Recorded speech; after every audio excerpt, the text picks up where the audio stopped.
Pabaliin ni President-elect Duterte ang tradisyong sabay na manunumpa sa inaugurasyon ang presidente at vice-presidente. Balitang hatid ni Steve Dailisan.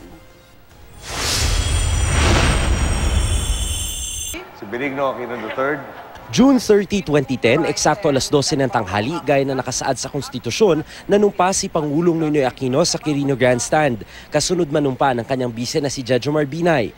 Do solemnly swear. 2004, magkasunod ring nanumpa noon sina Pangulong Gloria Arroyo at Vice-Presidente Noli De Castro sa provincial capital ng Cebu. Bilang Pangulo ng Republika. 1998, nanumpa si Pangulong Joseph Estrada sa Barasoin Church kasama ang kanyang biseng si Arroyo. Kasihan nawa ko ng Diyos. 1992, magkasama rin sa Quirino Grandstand sina Pangulong Fidel Ramos at ang bise niyang si Erap nang manumpa sa pwesto.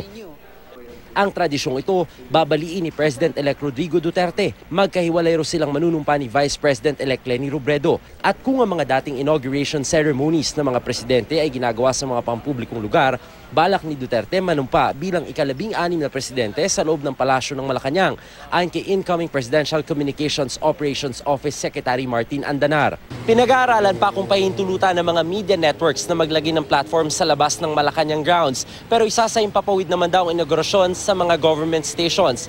Ngayon pa lang, pinapayuhan na ang mga taga-suporta ni President-elect Duterte na sumubaybay na lamang sa radyo-telebisyon para tipid at iwas traffic.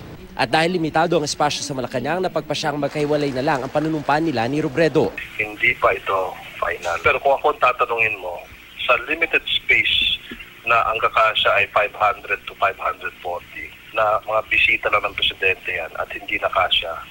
So I was thinking, what if kung sabay sila ng Vice President, paano ba magkakasya? Nasa 500 lang ang imbitadong bisita. Maski mga kamag-anak ni Duterte, limitado lang din daw ang inanyayahan. Simple lang daw ang pagkaing ihahain ang paborito ni Duterte na maruya at juice. Si Robredo daw, nire-respeto ang desisyon ni Duterte. Kami naman talagang ninirespeto namin yung naging desisyon ng ni President-elect Duterte pagdating dun sa inauguration at oath-taking. From the very start, it was very clear to us that we would take our cue from them pagdating sa pagpaplano ng inauguration. Wala pang napipiling lugar para sa inaugural ceremonies ni Robredo, pero tiyak na gagawin ito sa Metro Manila at sa harap ng barangay captain ng Punta Tarawal sa Calabanga na si Ronaldo Coner. Yun ang pinakamaliit, pinakamalayo at pinakamahirap na barangay sa Camarines Sur. Proud talaga kami na ngayon mo pala nagawa ito at sa akin mo pa naibigay yung pagkakataon talaga na isang pinakamaliit at mahirap na barangay dito mo pa sa akin gagawin at naibigay yung napakalaki responsibilidad. Mula rito sa Davao City, Steve Dailisan, GMA News.